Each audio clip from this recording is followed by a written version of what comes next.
Mesdames, Messieurs, bonjour à toutes et à tous, bienvenue au journal. La deuxième journée de la visite officielle du président français au Burkina a débuté ce matin par une audience à Kosiam, un tête-à-tête entre les deux chefs d'État, suivi d'une conférence de presse de Roch-Marc Christian Kaboré et d'Emmanuel Macron, qui ont abordé des questions d'actualité. Après Kosiam, les deux présidents se sont rendus à l'université Ouaga 1 pour la déclaration du chef de l'État français devant un parterre d'étudiants et de personnalités. Emmanuel Macron a livré son message d'espoir à la jeunesse africaine. Arrivé hier soir à Ouagadougou, le président français Emmanuel Macron a été reçu en audience ce matin à Kosiam par son hôte burkinabé Roch-Marc Christian Kaboré, tête à tête entre les deux chefs d'État, qui a permis d'évoquer tous les sujets relatifs à la coopération bilatérale. Les questions sécuritaires et politiques ont aussi dominé les discussions. Abdelaziz Yagibou. 31 ans après Mitterrand et 21 ans après Chirac, Macron sur les pas de ses prédécesseurs. Devant l'histoire, Français et Burkinabés, leurs chefs d'État en tête, se sentent investis d'une nouvelle mission, réécrire de nouvelles pages de leurs relations vieilles de plusieurs décennies.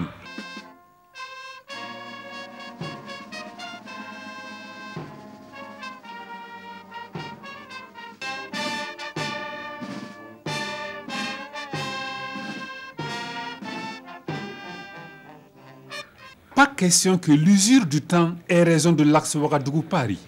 Et la volonté commune des présidents Kaboré et Macron d'attiser la flamme des relations entre leurs pays s'est traduite par des engagements forts. Engagements à faire bouger les lignes, aussi bien dans les domaines d'entente de coopération que sur des questions d'actualité.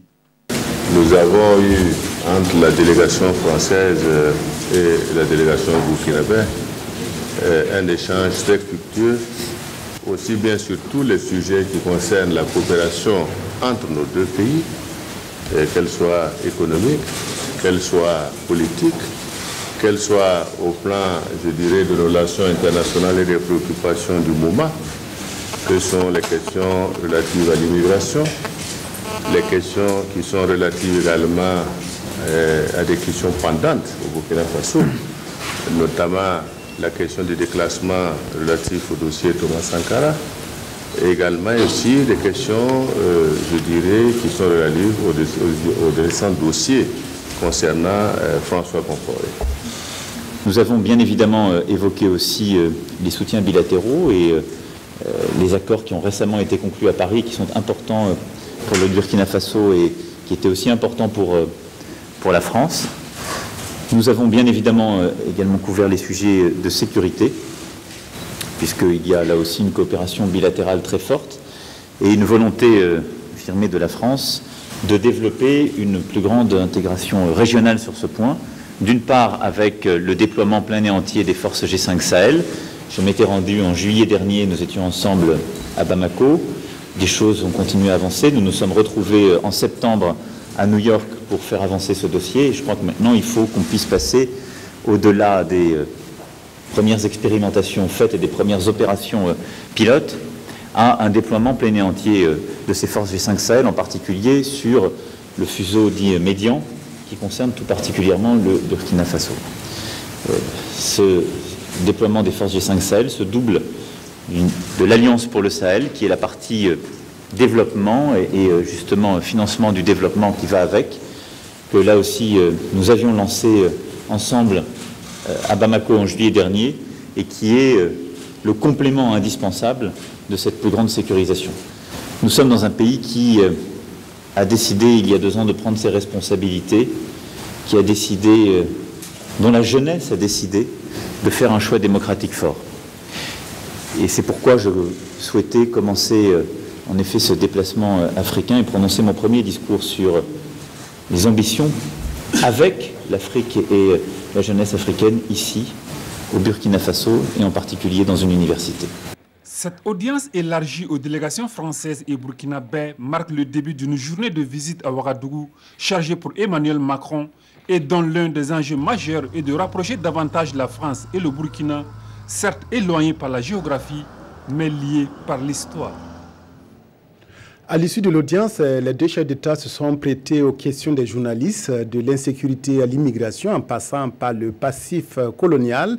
Plusieurs sujets ont été abordés. Emmanuel Macron était particulièrement attendu sur la question des dossiers Thomas Sankara et François Compaoré, le président français, s'est voulu rassurant et a promis que tout sera mis en œuvre pour que justice soit faite. Vincent Tiendrebeo. C'est une grande annonce qui devrait faire plaisir à tous les Burkinabés assoiffés de justice dans le dossier Sankara. Sans détour, le président français exprime ici sa volonté de montrer patte blanche. Sur le sujet, évidemment, de l'assassinat de Thomas Sankara.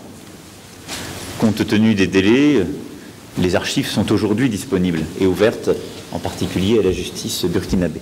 La question se pose pour tous les documents qui sont classifiés et les documents qui sont couverts par le secret défense nationale.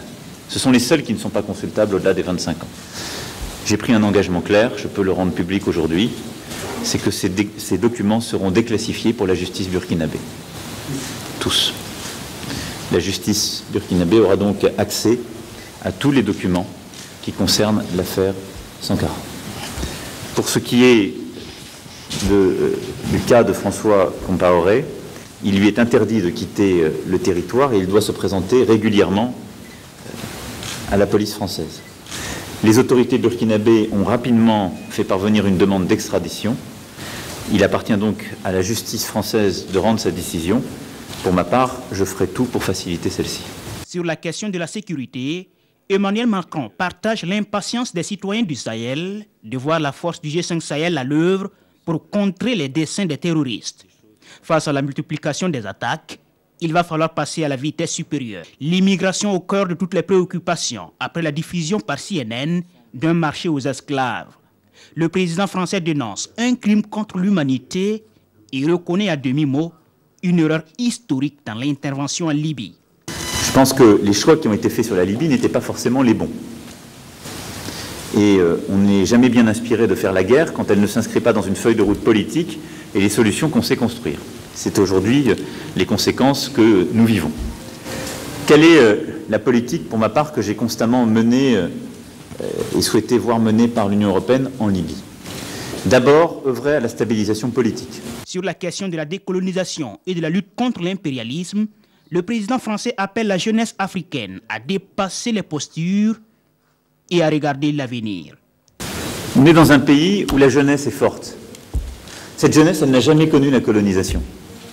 Il faut qu'elle sorte des représentations des aînés qui, eux, ne veulent pas sortir de la colonisation. Ce sont les mêmes qui se tournent vers la France dès qu'il y a un problème, en disant « il faut venir nous sécuriser ici ». Ce sont les mêmes journalistes, politiques, intervenants qui disent « dès qu'il y a un problème partout en Afrique, que pensez-vous de ceci ou de cela ?» Comme si nous étions encore puissance coloniale. Et puis qui, le jour d'après, se retournent vers la France en lui disant « que faites-vous ici ?»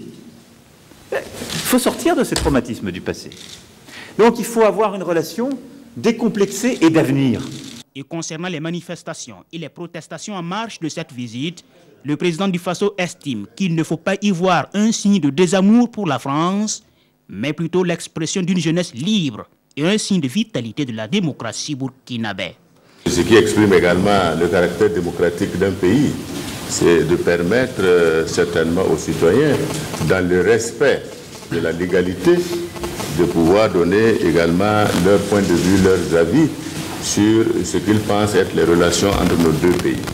Cela, je pense, n'est pas une nouveauté, mais nous avons pris l'engagement d'aller à l'université pour que le président Macron puisse effectivement faire son adresse à la jeunesse burkinabé africaine de façon générale. Je pense que c'est des choses qui sont tout à fait, une activité qui est tout à fait normale et cela ne pose pas véritablement, je dirais, des raisons de penser qu'il y a des risques particuliers au Burkina Faso vis-à-vis des relations entre la France et le Burkina. Toujours sur cette question, le président français dira qu'il préfère un pays où la jeunesse peut s'exprimer à un pays où on ne l'entend pas et où elle applaudit par convenance. Après Kosiam, les deux présidents se sont rendus à l'université Ouaga 1. Professeur Joseph Kizerbo, devant des étudiants triés sur le volet, Emmanuel Macron a affirmé avec force qu'il n'y a plus de politique africaine de la France. On écoute un extrait de son adresse.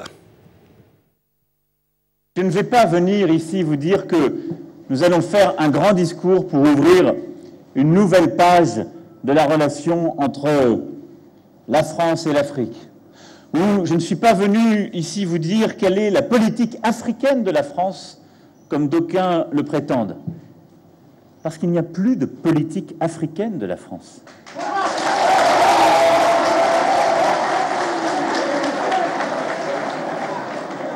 Il y a une politique que nous pouvons conduire, il y a des amis, il y a des gens avec qui on est d'accord, d'autres non. Mais il y a surtout un continent que nous devons regarder en face. Alors il n'est jamais aisé, compte tenu de notre histoire partagée, pour un président français de venir parler comme cela de l'Afrique. Et je n'aurai pas la prétention ici d'exprimer la complexité et la diversité d'un continent de 54 pays.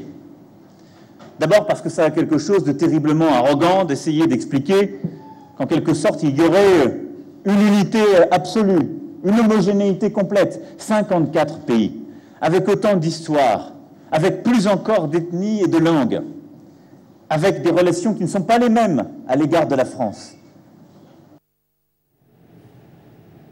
Voilà, nous reviendrons plus en détail sur cette déclaration d'Emmanuel Macron ce matin à l'université Ouaga 1. Il faut dire que la venue des présidents burkinabés et français sur le campus universitaire n'a pas été bien perçue par tous. Un groupe d'étudiants a manifesté sur l'avenue Charles de Gaulle contre la visite du président français. Paul David Bambara Oumar Zombré. Ces manifestants, visiblement enthousiastes, attendent avec impatience l'arrivée du président français. Certains jouent aux instruments de musique et d'autres se laissent emporter par les rythmes du terroir. Souleymane Semporé, handicapé moteur, est sur les lieux depuis quelques heures.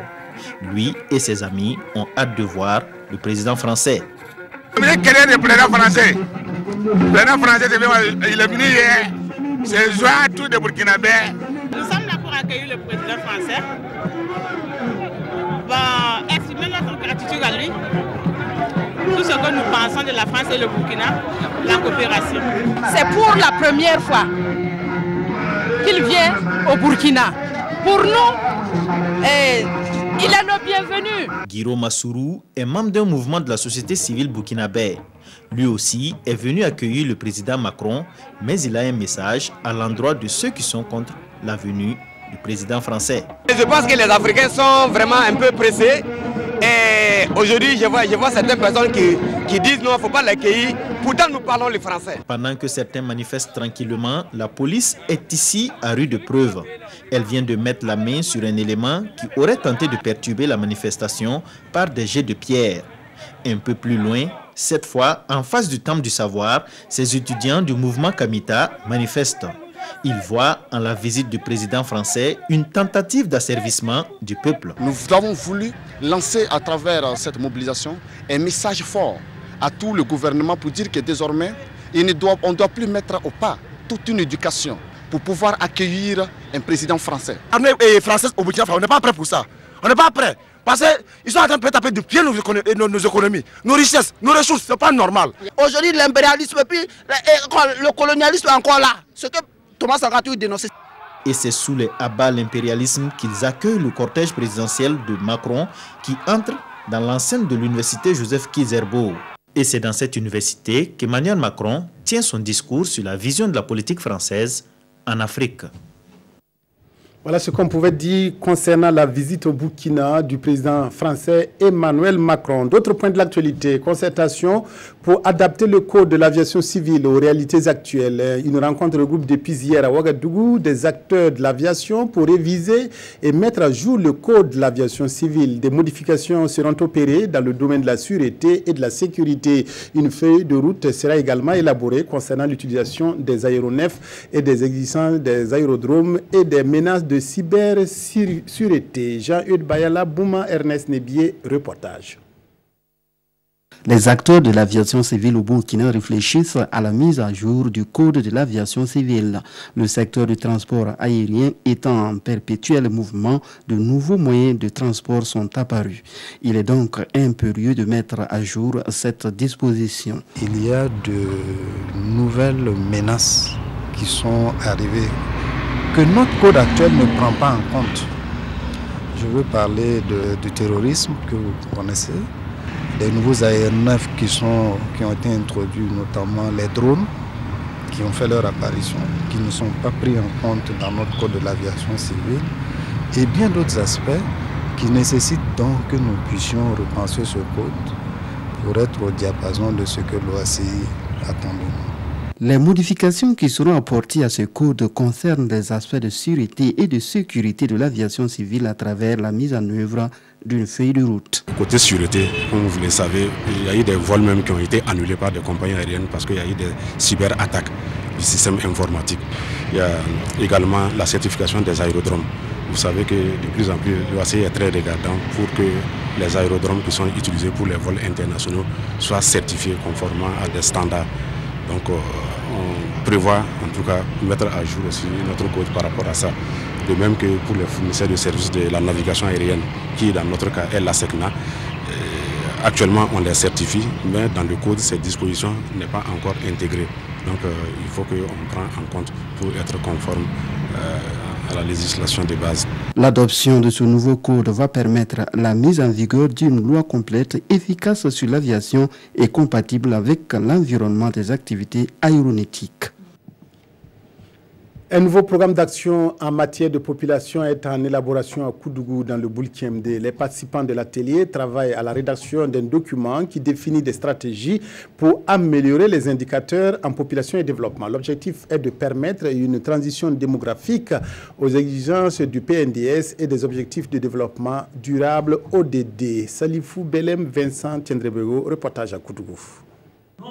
Issus de différents départements ministériels, d'associations et de réseaux intervenant dans le domaine de la population, les participants à l'atelier de Koudougou vont analyser la situation démographique au Burkina Faso. Les données à leur disposition indiquent déjà une croissance démographique galopante qui nécessite des actions pour changer les tendances. L'éducation est une variable très importante pour agir également sur ces questions de fécondité et aider les filles à aller beaucoup plus loin à l'école. Donc quand les filles vont à l'école, ça agit sur le temps de procréation. Donc également, je pense que c'est une stratégie importante. Et vous savez également que les questions de population, ce sont des questions sociales. Et nous voulons faire de promotion du dialogue politique autour de ces questions de population-là une priorité. Il faut informer la population. C'est justement dans cette dynamique de lutte que l'atelier doit permettre de proposer un cadre stratégique avec de grands axes. Et ce, à travers le programme d'action en matière de population, dont l'élaboration est l'objectif principal de ces travaux. Aujourd'hui, il s'agira pour nous de recenser les grandes actions prioritaires et pour 2017, pour 2018 et pour 2019 qu'il faudrait donc mettre en œuvre pour nous permettre donc de maîtriser donc la question donc de croissance démographique. Ce programme d'action en matière de population sera à sa 4e phase et prendra en compte les expériences des précédentes afin d'accélérer la transition démographique. Une nécessité pour mieux tirer profit du dividende démographique selon les spécialistes.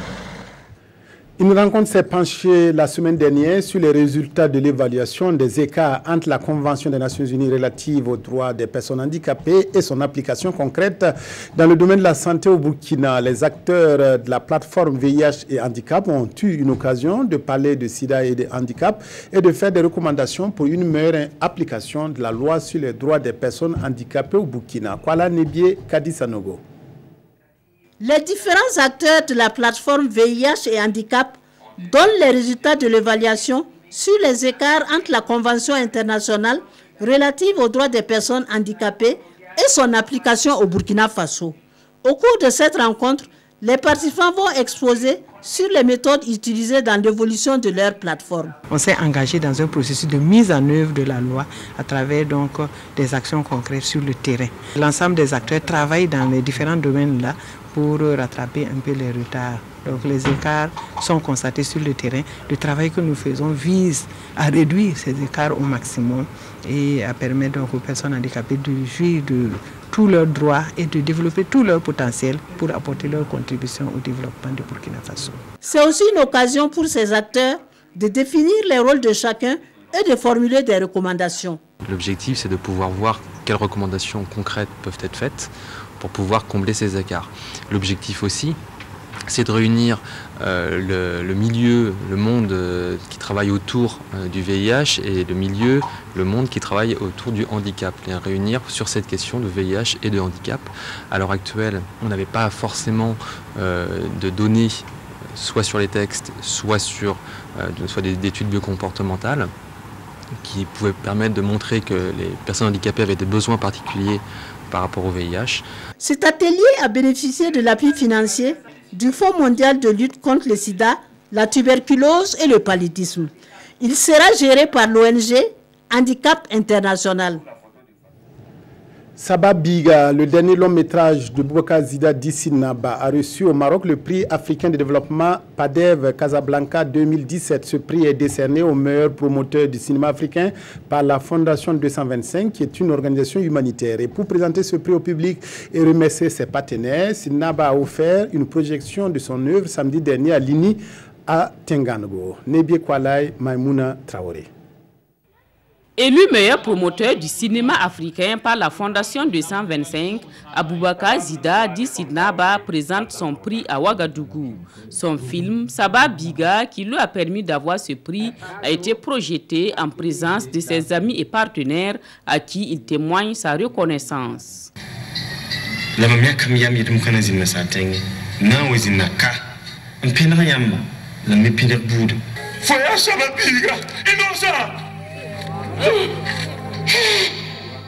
Pour ce soir, c'est une projection de remerciements pour le prix que nous avons obtenu, prix PADEV Casablanca 2017.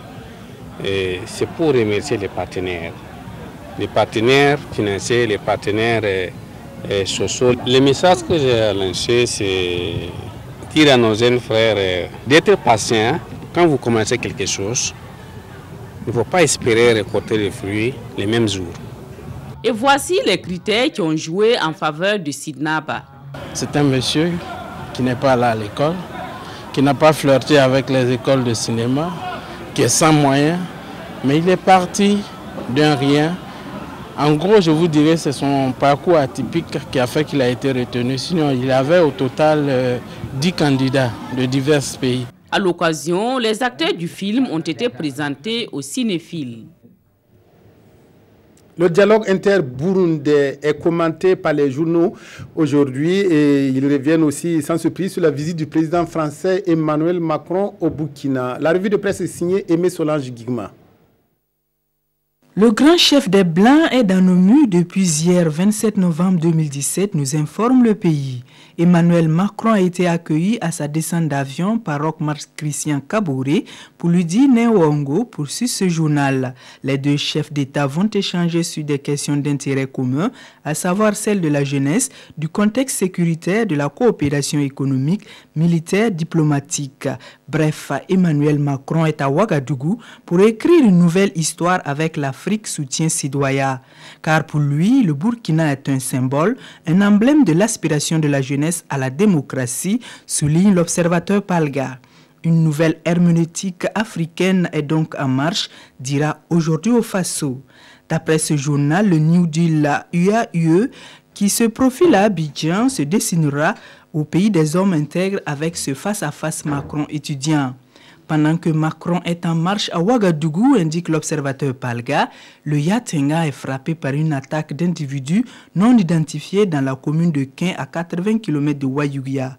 Une attaque qui s'est produite au cours de la nuit du 26 au 27 novembre 2017 et s'est soldée par la mort d'un enseignant au CSG de Quin et a fait 2 blessés. C'est dire que la capacité de nuisance de ces fauteurs de troubles prend de l'ampleur, chose qui donnera du fil à retordre aux forces de défense et de sécurité, martèle ce journal. Hors de chez nous, le journal Le Pays évoque le dialogue inter-burundais à Arusha. Pour ce journal, ce 10e round du dialogue inter-burundais s'annonce comme des travaux d'Hercule pour l'ex-président burkinabé. Car dès le départ, précise-t-il, la donne était biaisée et rien ne permet de penser que Michel Kafando aura plus de chance ou de succès. Voilà, c'est tout pour votre journal. Merci de votre aimable attention à la RTB. Excellent après-midi à toutes et à tous.